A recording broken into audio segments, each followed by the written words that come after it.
Je vous fais un petit coucou. Me voyez-vous? Un petit coucou. Je vais aller m'asseoir un petit peu plus loin. En fait, je veux parler... j'ai écrit un texte récemment sur l'ombre et la lumière. Et je veux en parler un peu plus. J'ai eu plusieurs réactions et des envois privés aussi à propos de ça. Et je trouve ça chouette un peu de tenter de mettre d'autres métaphores, d'autres mots sur ce que j'ai écrit. C'était à l'effet que la lumière, que le monde duel dans lequel on est un faux duel. Et je prenais la métaphore, je prenais l'exemple pour illustrer mon propos, je prenais l'exemple du fait que dans le concret, dans le matériel, un arbre ne peut pas projeter son ombre s'il n'y a pas le soleil, la lumière qui arrive dessus. Et c'est tellement mathématique et c'est tellement un fait indéniable qu'on ne réfléchit pas à ça et on s'en rend même pas compte en fait. Et pourquoi ça m'est venu? Ben d'abord, j'ai beaucoup d'expérience ces temps-ci, en fait depuis janvier, à travers les trucs que je suis en train de vivre qui sont assez difficiles. C'est pour ça d'ailleurs que je n'ai pas mes yeux dans l'écran parce que je fais beaucoup de dépendance visuelle.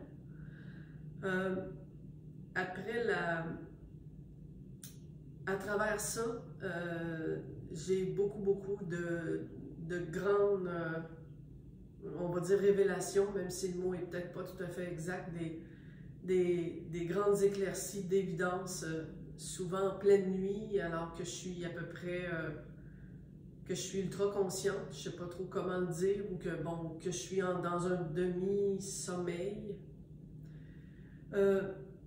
Bon, peu importe, ça c'est pas important, mais l'ombre et la lumière, c'est que... Et donc oui, m'était venue cette métaphore-là, le lendemain, ça s'est écrit comme ça, tout d'un jet, comme à l'habitude, comme ça fait toujours avec les textes que j'écris. Et évidemment, ça n'est pas resté là en moi, ça s'est intégré et on va dire que ça prend un peu plus racine. Et ça va beaucoup dans le sens de ce qui s'était révélé en 2015 et qui avait un peu, on va dire, comme bouclé la boucle de l'expérience, mais même si c'est pas une expérience qui prend fin, l'éveil, mais je dis boucler la boucle parce que je pourrais dire qu'en 2010, pardon, c'était l'expérience du rien. Hein? Je ne suis pas ceci, je ne suis pas cela, je ne suis pas le corps, je ne suis pas le monde, je suis la conscience pure, etc. Je ne suis rien du reste. Et en 2015, c'était l'expérience du tout. Et là, au contraire, on se demande comment on n'a pas pu flasher avant ça sur l'évidence qu'il n'y a pas Dieu et un canari à part. C'est-à-dire qu'il n'y a pas l'absolu et le monde à part, qui était pourtant le même monde que je rejetais, entre guillemets, dans l'expérience du « je ne suis rien ». Et ça a bouclé la boucle dans le sens que ça a permis un regard, une perception globale qui n'était pas là avant, avec l'expérience du « je ne suis rien » de 2010. Et cette expérience-là globale réunit l'ombre et la lumière. Et du moment où l'ombre et la lumière, le négatif et le positif, le soir et le jour, l'homme et la femme, du moment où le duel est réuni, est à nouveau collapsé ensemble, il s'annule et se complète. Et là, le regard change. C'est comme si ça se situait en quelque part où c'est au-delà de ces principes-là de dualité. Et ça permet qu'au besoin, je peux parler en termes de « je ne suis rien » et au besoin, je peux parler en termes de « je suis tout ».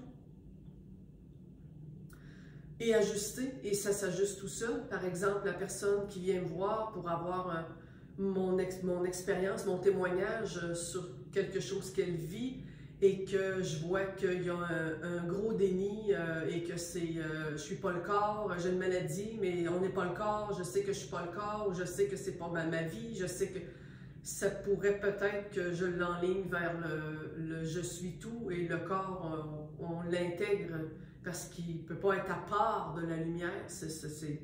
Et bon, bref, vous aurez compris, c'est vraiment un ajustement qui se fait tout seul. Et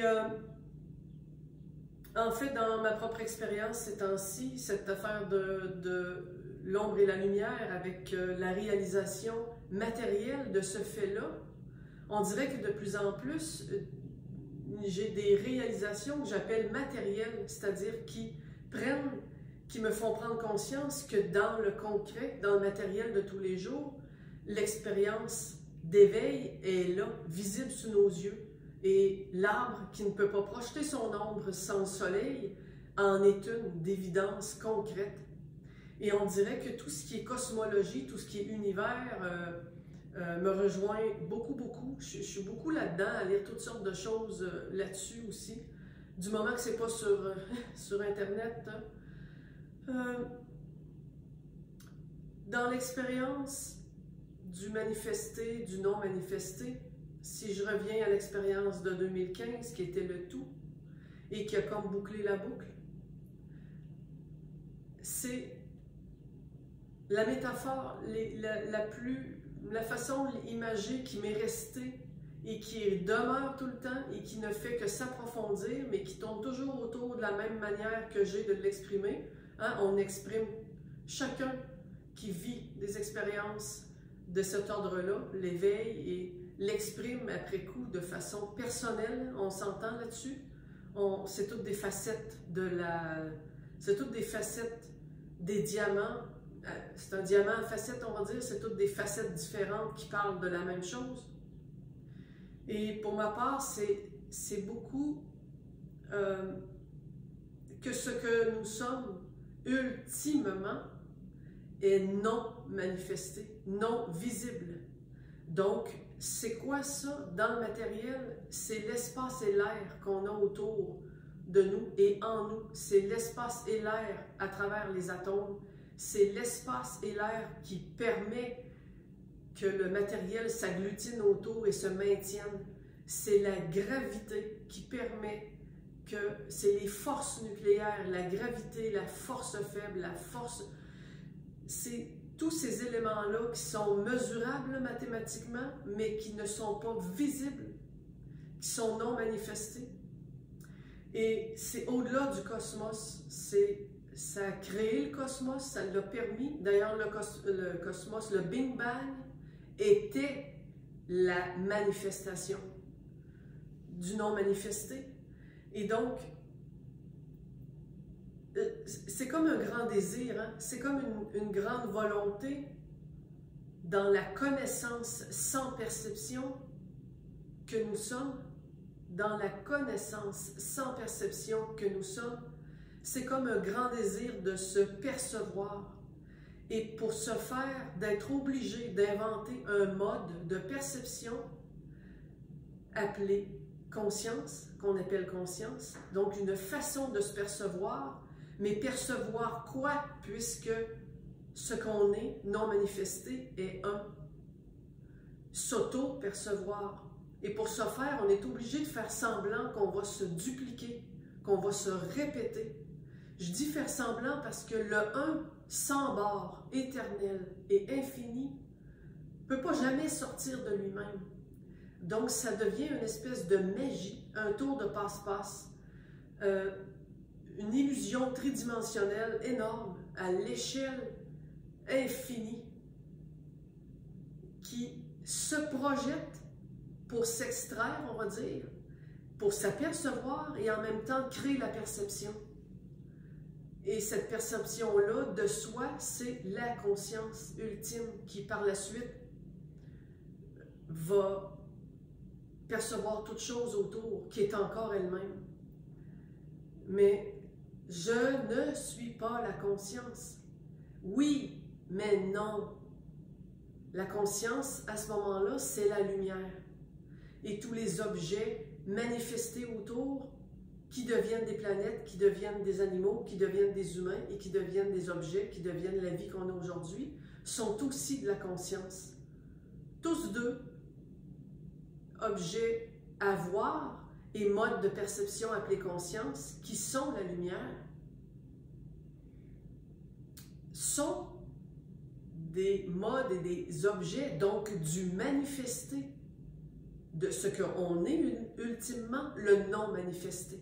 C'est pour ça que pour moi, c'est pas ultime la conscience et les objets conscients, même si c'est ce que je suis. Et dans le duel, cette lumière-là, cette matérialité-là, ces objets-là de la conscience que je suis, qui me sert à m'apercevoir moi-même et à m'expérimenter moi-même, vont automatiquement projeter le contraire de ce qu'ils sont. Il faut que ce soit complet. C'est une magie pure. C'est impossible. C'est déjà impossible d'expliquer tout ça. Ça l'est encore plus quand on rentre dans des détails. Dans le sens que pourquoi que la lumière fait de l'ombre? Ben pourquoi pas? Pourquoi que les objets nous apparaissent parfaitement réels alors qu'ils sont composés de vide à 99 points, je ne sais plus combien de pourcents? C'est impossible à savoir, impossible à comprendre. Mais dans une difficulté, ce que je racontais dans mon écrit, c'est que sur la lumière, dans une difficulté X, Y, Z qui peut être vécue dans la vie de tous les jours, de s'apercevoir que la lumière est avant l'ombre, elle est en même temps. Elle est en même temps dans le sens que dans le manifesté, il ne peut pas y avoir de la conscience sans objet et il ne peut pas y avoir ces objets-là sans ombre. Je ne parle même pas nécessairement d'une journée où il fait soleil. Là. Je parle que du simple fait d'être dans le manifesté, la lumière qui apparaît du non manifesté va projeter le contraire. Il faut que ce soit complet, il faut que ce soit sans aucune limite. Et ça comprend l'embrassement de tous les duels. Mais s'apercevoir dans une difficulté X, Y, Z que l'ombre ne peut donc pas apparaître et exister sans lumière, et c'est mathématique, ça remet tout de suite une évidence sur ce que je suis et sur le fait que il peut n'en tenir qu'à moi, qu'à ma volonté, avec un V majuscule, de prendre conscience que si je trouve ça difficile, c'est peut-être que je suis scotché dans l'ombre à me dire que c'est ça l'expérience et c'est ça mon vécu.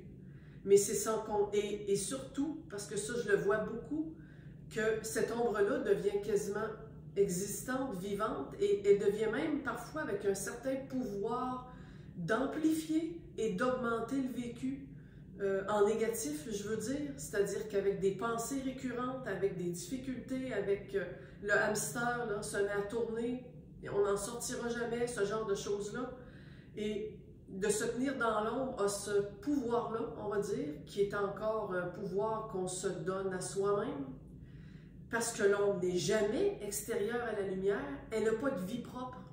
L'ombre n'a pas de vie propre. La lumière, oui, elle émane directement de l'absolu non manifesté. Bien sûr qu'on pourrait dire aussi que l'ombre a une vie, parce que c'est la lumière qui lui prête. Mais comme c'est duel et c'est global, ces contraires-là se complètent en même temps qu'ils s'annulent, et il faut apporter, on va dire, notre ressenti global, notre regard global plus haut ou plus en arrière, pour ceux que l'arrière et le devant parlent un peu plus, sur ce vide-là connaissant mais non conscient qu'on est au départ et qui a tout créé. Voilà, je sentais juste de faire ce surplus à l'écrit que j'ai fait il n'y a pas si longtemps sur l'ombre et la lumière. Parce que pour moi, ça a été d'avoir cette évidence-là, cette révélation-là. C'était dans les premiers... En fait, on dirait, comme je dis depuis ces temps-ci, j'ai matériellement des expériences où ces évidences-là, qui sont en métaphore en moi et que je vis, prennent matériellement la place. C'est comme si ça m'est démontré par des trucs mathématiques et matériels. Et c'est fun de réaliser ça. Tout se tient en fait. Et donc voilà, c'était pour vous dire que dans une difficulté X, Y, Z, de ne pas perdre de vue que sans la conscience qui est la lumière, il ne pourra jamais y avoir d'ombre. Comment voulez-vous qu'elle soit apparue en premier et qu'elle ait la capacité et la volonté de faire quoi que ce soit de négatif et de mal sans le consentement, en guillemets, de la lumière? Et ça peut aider à se recentrer, se repositionner et de remettre les choses en perspective dans certaines difficultés. Voilà. À bientôt.